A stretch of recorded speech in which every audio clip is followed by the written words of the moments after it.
investigate this. This is the dead woman.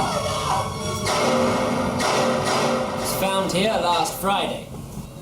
We then found in the mortuary bruising around the face and neck.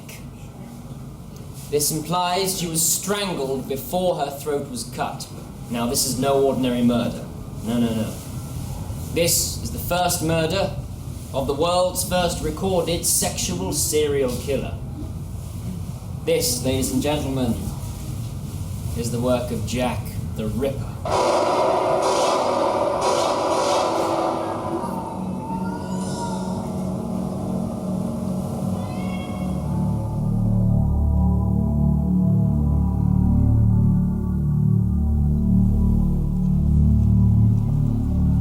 More than a century has passed, and the United Kingdom retains as a precious legacy the most mythical event in its history. In the working-class district of Whitechapel in East London, 5 prostitutes were brutally murdered in the autumn of 1888.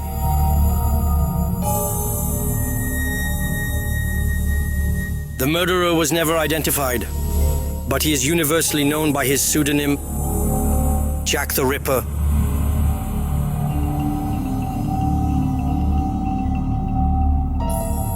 Five murders, and then he was gone. Except for the thousands of fans around the world who inhabit this enigma. Like Sharon, who every Halloween comes all the way from Canada to visit the crime scene. Thank you. I think it's good for the film. This is my 4th year doing this. And maybe it's my way of trying to recapture the Autumn of Terror for myself. Since obviously I can't go back in time and be in that period. The year of the 888s, 1888, would be the year I would want to revisit. And I would, well, I guess I would just like to follow Jack the Ripper and see him in his acts, to be a fly on that wall while the crimes were occurring. And to see it like almost like a living movie, that you would capture details that have not been captured before because you are seeing it. And you are there, you are a silent observer. Not to interfere with the course of events, but just to merely observe and take it all in. If you can't watch the killer at work, there's still the possibility of following his trail of blood. Hanbury Street. Stop at like the Wailing Wall. Just to shiver a little at the very spot where Mr. Jack's second victim was found.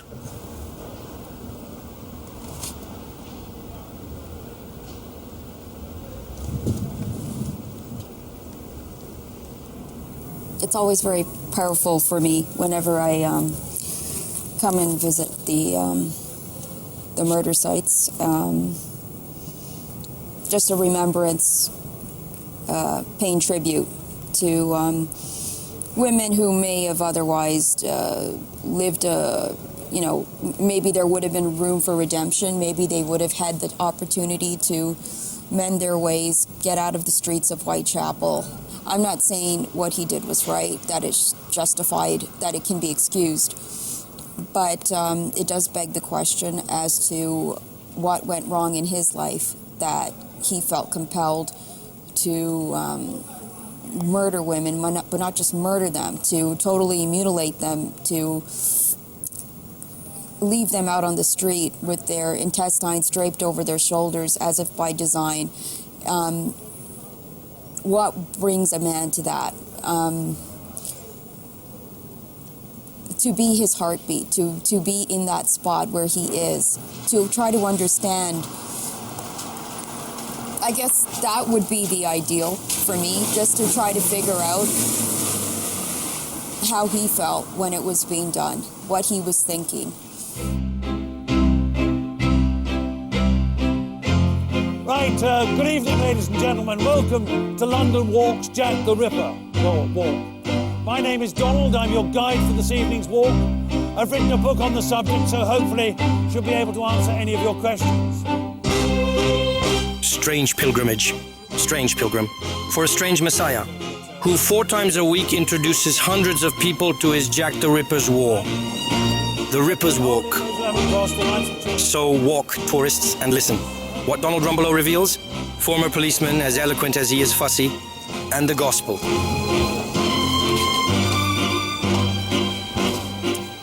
Now this is Mitre Square, and clearly not the Mitre Square of 1888. Now you can all see this lady's hand. Now the spot where this lady is standing is the spot known locally as Ripper's Corner, because this is where the mutilated body of Catherine Eddowes was lying. Thank you very much. Right. Any other questions? Yeah. When you mentioned the part that when he did the murder here, that nobody heard her scream? No. Oh. Nobody heard her scream. Right. We're looking, there is some evidence on some of the victims for a sort of partial strangulation or suffocation. Okay, did he also use that one liquid that they put on patients to put them to sleep? Did he use solid chloroform or something? There's no evidence whatsoever. No, you've got he's using his hands because he leaves bruising in some cases on the face.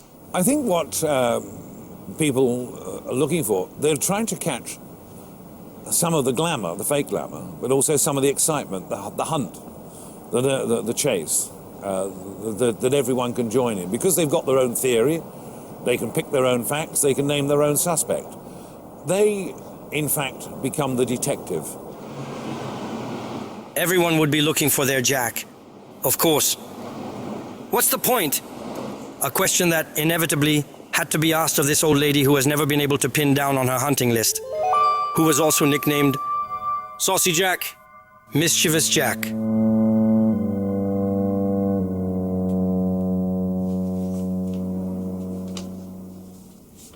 People consider it to be the crime that Scotland Yard never solved.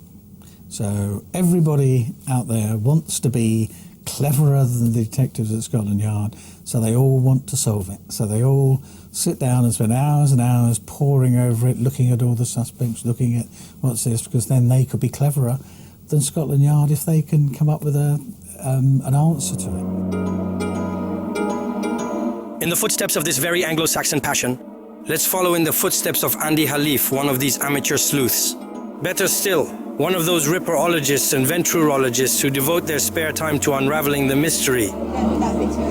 Let's meet Andy and his friends from the Cloak and Dagger Club in a Whitechapel pub, where, if you please, one of the suspects may have had a habit. Therefore, was Jack the Ripper a policeman? Yeah, it's interesting. Yeah, it is interesting. Okay, what evidence do we go there? You know, policemen are always the first on the site. But if you look at the Mitre Square murder, where you have the two policemen walking, doing their beats, and the murder must have only had 10-15 minutes to have actually committed the murder in. It's somebody who obviously knew the police beat very well. Yeah, I think so. Because there was two of them, wasn't there? And they didn't quite cross them. No. But So they looking at nearly that, did. I was looking at the map and where they went. I was following, I've written their routes down. And I actually Here's what fuels that strange fire. looking at their beats. Consumed with love for their business. Who is he? Who him? Montague John Drouth, suicidal lawyer? Walter Sickert, eccentric painter? Aaron Kosminski, demented barber? Sir William Gull, the Queen's physician? Or even Victoria's grandson, the Duke of Clarence? Only the rich get loans. The further back in time the crimes are committed, the more the suspects belong to the upper crust. A mystery of fear and fantasy. Those of an England of little people, who felt threatened by immigrants and scorned by the wealthy. Last time anyone counted, it was probably something about 140 suspects have been propagated as being Jack the Ripper over a period of time, and people were prepared to argue the case that is the man. I don't want to appear too cynical, but the whole name of the game these days with Jack the Ripper is writing books about it and making television programs, making movies and things like that. It's got to be perpetuated now. As every 6 months a new book comes out claiming this is the final definitive answer to Jack the Ripper. I've definitely solved it, But 6 months later somebody else will write a book saying exactly the same thing. It'll be a totally different suspect. So the whole name of the game is you keep it going. It has now become a cottage industry.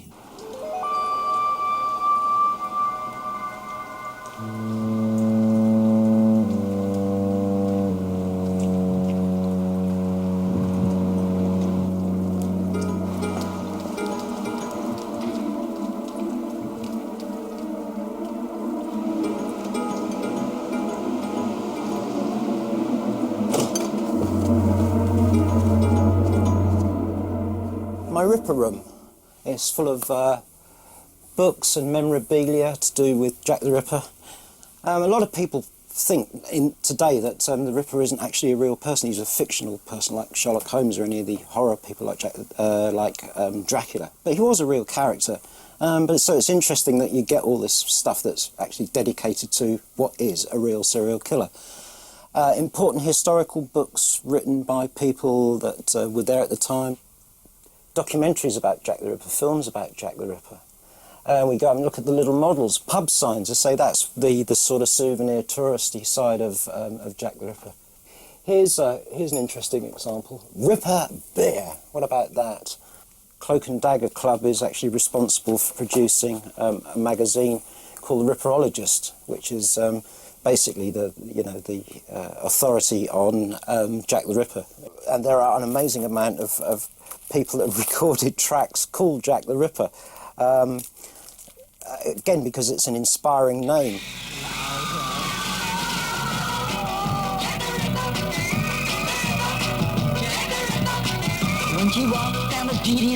I think I'm one of those people that enjoy a good mystery, and the Ripper is known as the Great Victorian Mystery.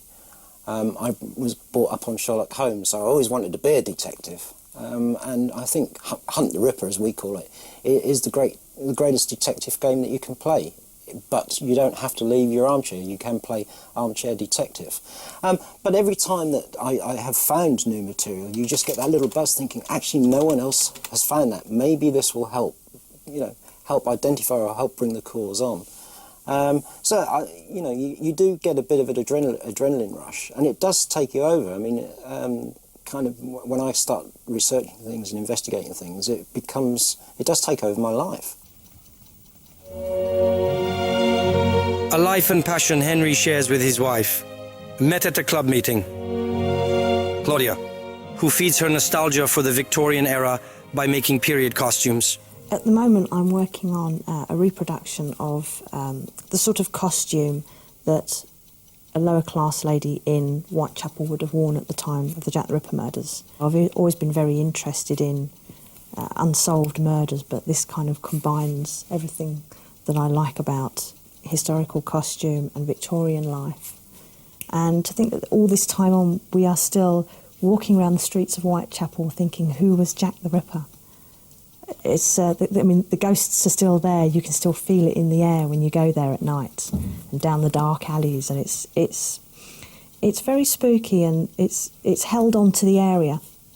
I think it also, in people's imagination, it conjures up visions of Victorian England 100 years ago, and cobbled streets and swirling fog and men walking around in top hats.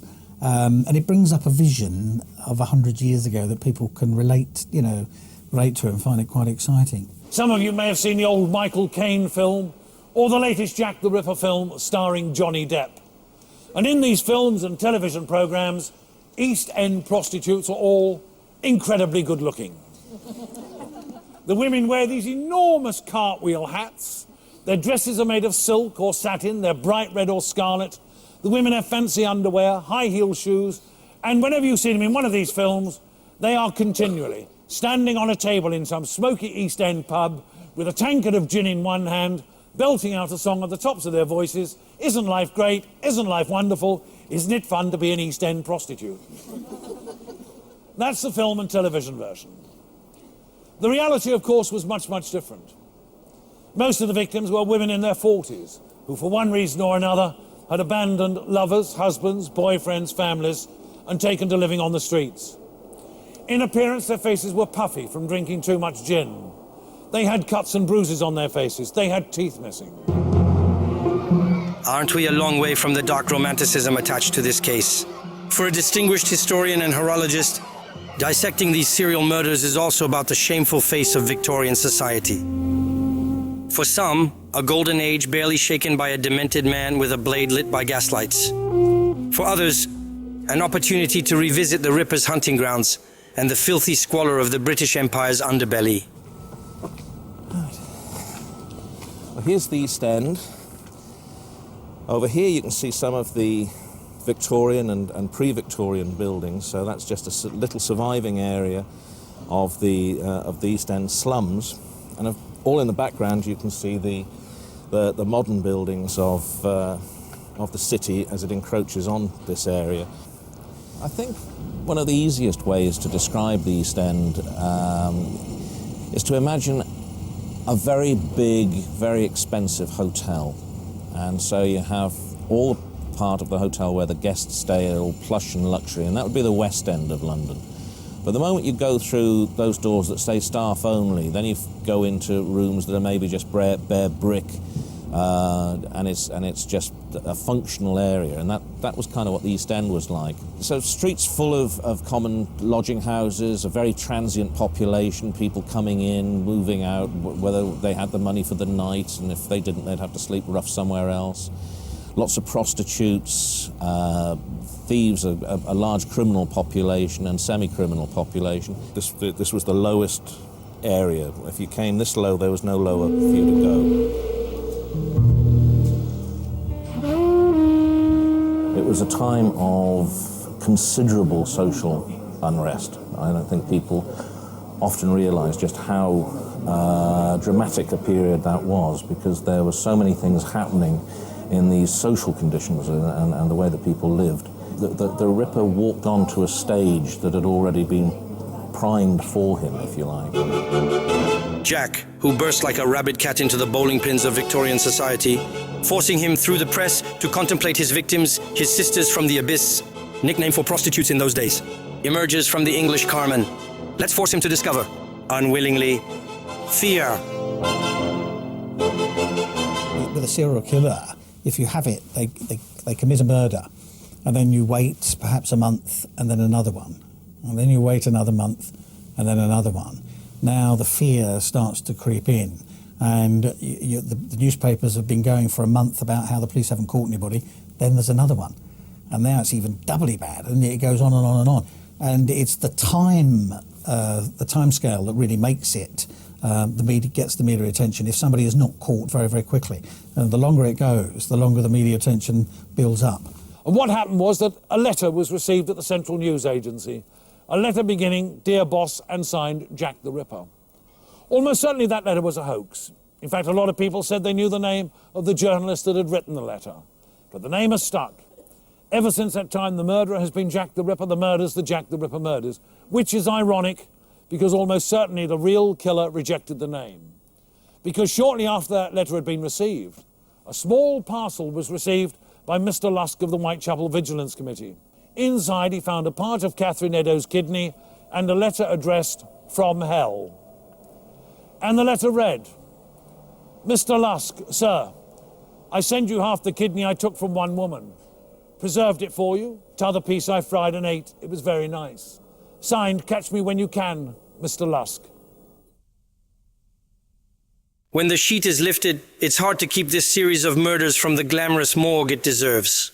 August 31st, 1888, Pauline Nichols. September 8th, Annie Chapman. September 30th, same night, Elizabeth Stride and Catherine Eddowes. And finally, the November 9th carnage of Marie Jane Kelly.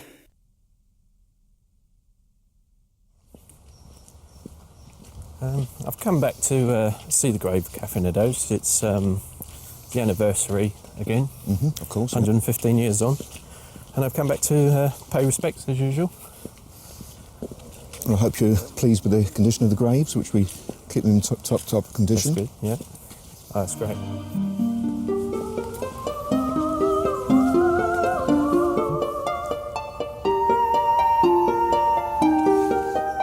In spite of her, these anonymous men who should have disappeared into paupers' graves by the black magic of a blade and a sick mind have gone down in history. This is Catherine Sarah Hall. And in the lives of certain Ripperologists who delve into the lives of Jack the Ripper's victims.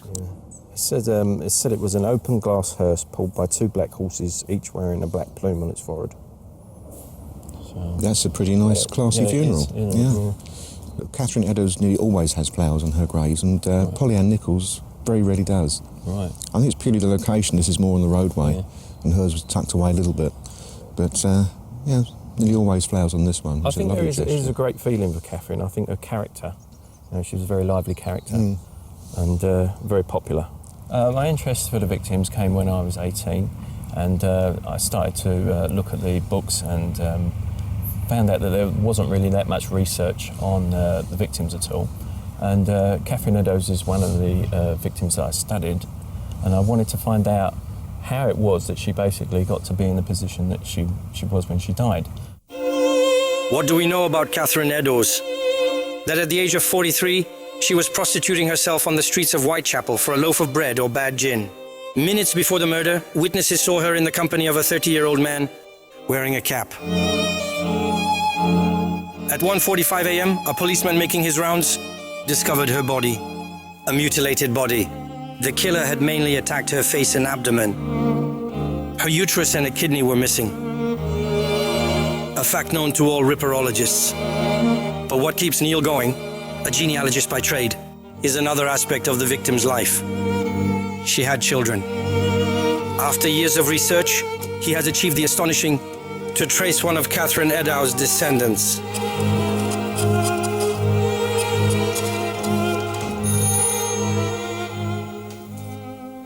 For some reason, there hasn't been anything passed down to the modern generations as to, you know, who this relation was. And I suppose in many ways you can understand it, that being related to a Jack the Ripper victim that died in the way that they did, that they would probably keep it quiet. For years, not to try and put a name and face to Jack, a national sport, but to find the descendants of the victims.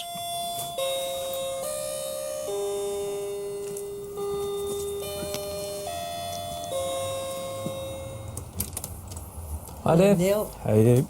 Come in.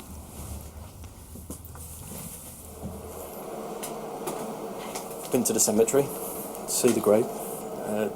They put down a new plaque on the floor. So, Oh, lovely. yeah. Years and years until I finally stumbled upon a paradox. Just one more. In the very strange world of Rippermania. It's just like all the other victims. This story has spawned thousands of articles, books, fiction, songs, an enormous amount of business, while the descendants of the victims remained in the dark. And there were more and more. Known all over the world, this affair became a source of shame for them. The kind of shame that makes family secrets so good. And so it would have been more available. He sent me a letter in October 2002 saying that he was a writer and a genealogist, and he'd spent 16 years looking into my family background, and he would like to know something about my mother, my grandmother, and my great-grandmother. And I was very suspicious that this letter should come out of the blue, and this man, who I never knew, wanted to know all this information about my family. And he said that my great-great-grandmother historically was well known through what had happened to her. And he said, I think he said it was around about 1888. Well, all my life I've been interested in detective stories, and it rang a bell. And he said that he wanted to meet me. I agreed to it, and he came down and he stayed the afternoon, and we had a lot to say to one another, and he told me all about my great-great-grandmother, which I was, when I first heard, I was horrified and very saddened and shocked.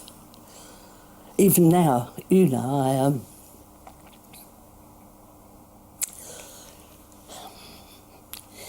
It's terrible to think that someone could do that to one of your family, but they did.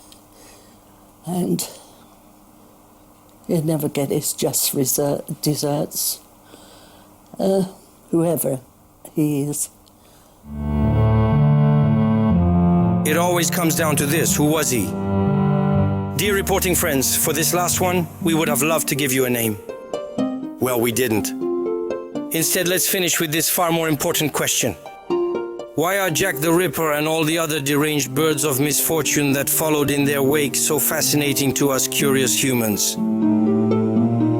I think with most murders, whether it's a serial killer, sexual serial killer, whatever, I think the big fascination with most people is that most people are nice people and they do not commit murder.